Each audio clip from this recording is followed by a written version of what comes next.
it's like this is kind of like an animation style that I can't get horny from. I don't know. All right, ladies and laddies, it's that time of the month again. PickUps, March 2020. So for this month, I have a pretty small list, but that was the aim of it because I need to save up money for college. But with that, we'll get right into it.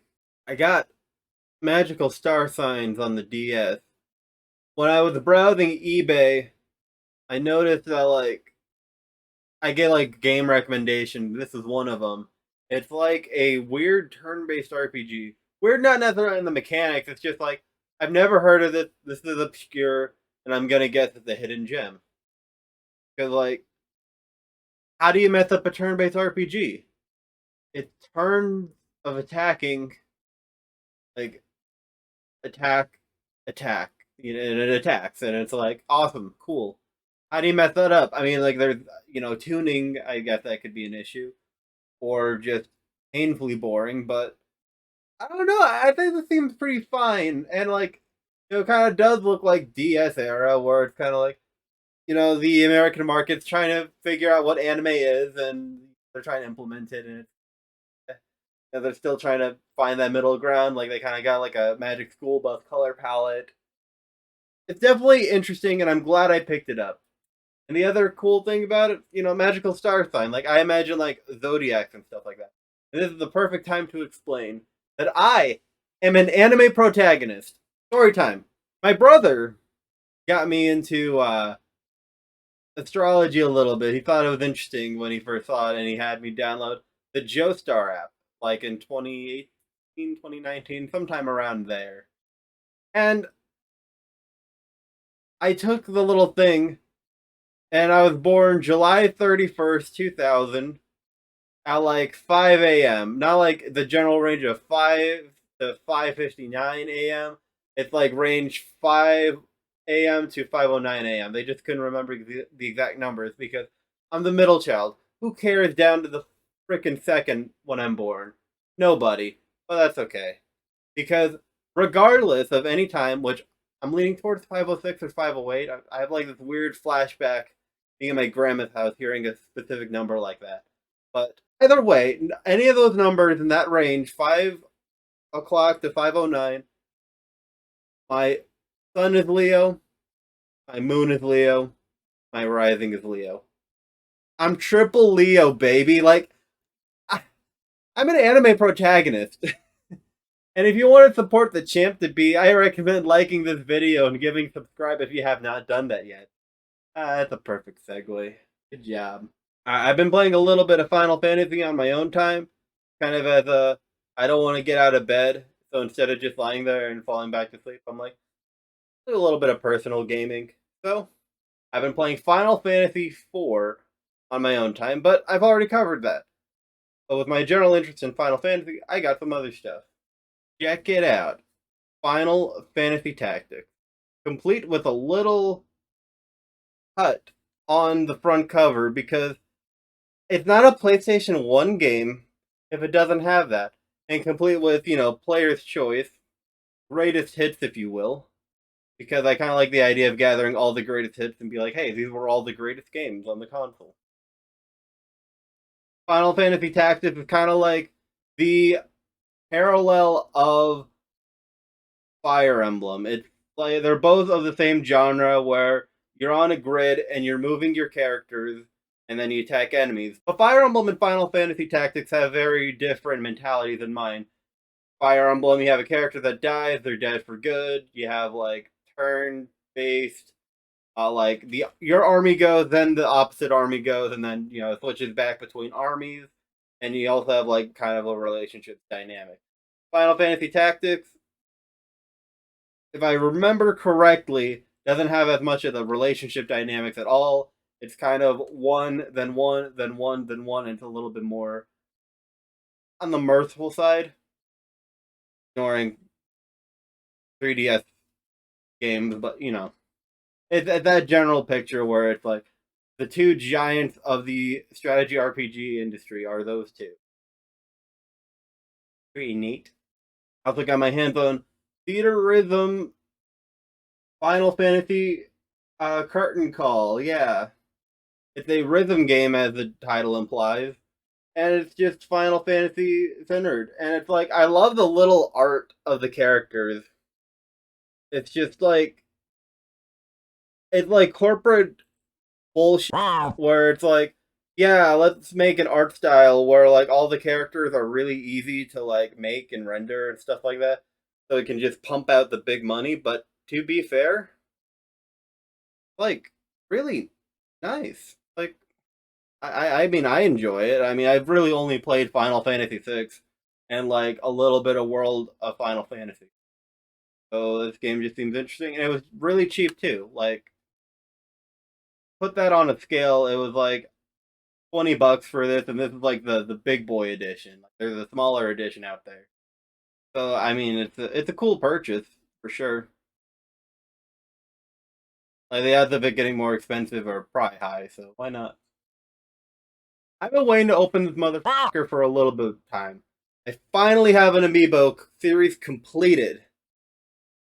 I thought I had that with Shovel Knight over there, but like there's Gold Shovel Knight, and it's like, come on. But I got Kirby. So at one point in like 20 summer or something like that, the Meta Knight, the King DD, and the Wall D were like in the $6 to $8 range on Amazon, and I went ahead and bought them.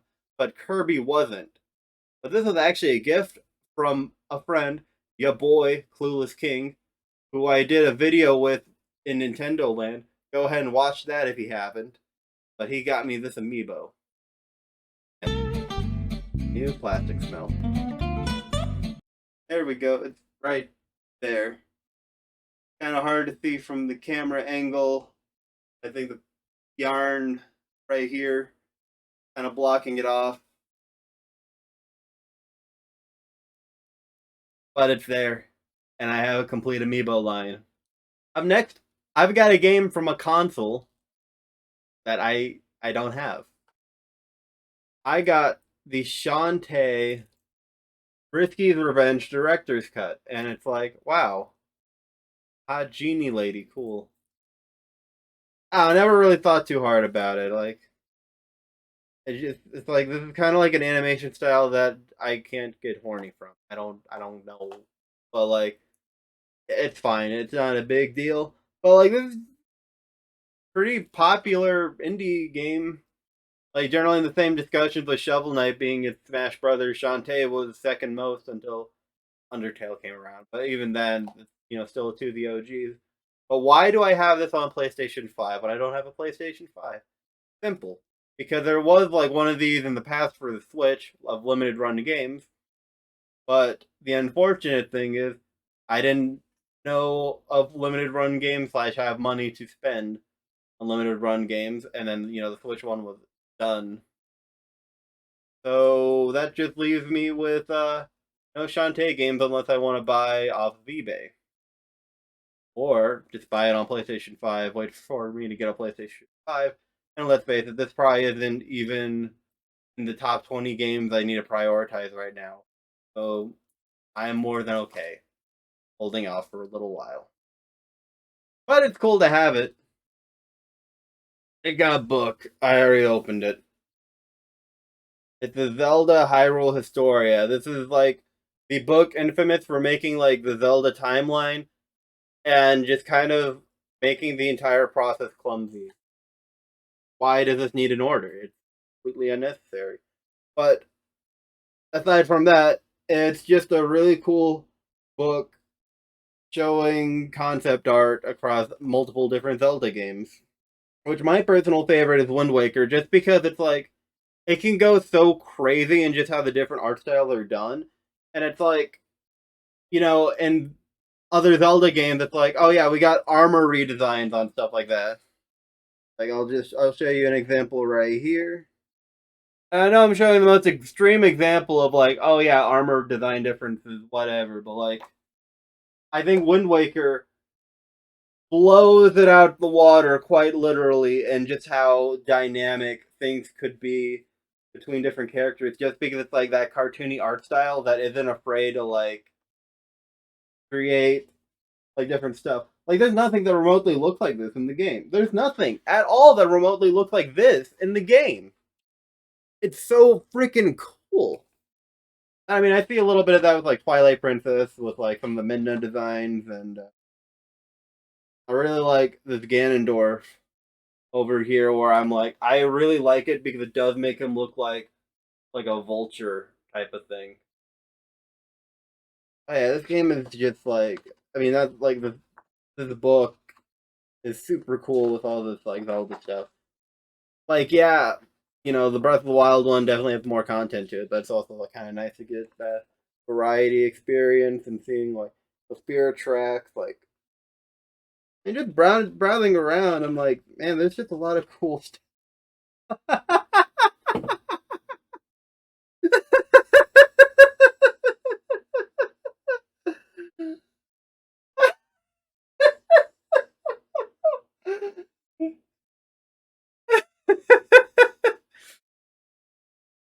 It's almost like when I see this right here, it makes me think of like Doomer artwork where it's like normal and then something happens where it's like, oh yeah, you realize your high school graduation's 5 years ago and you've done nothing with your life, and then it turns into an art style like this.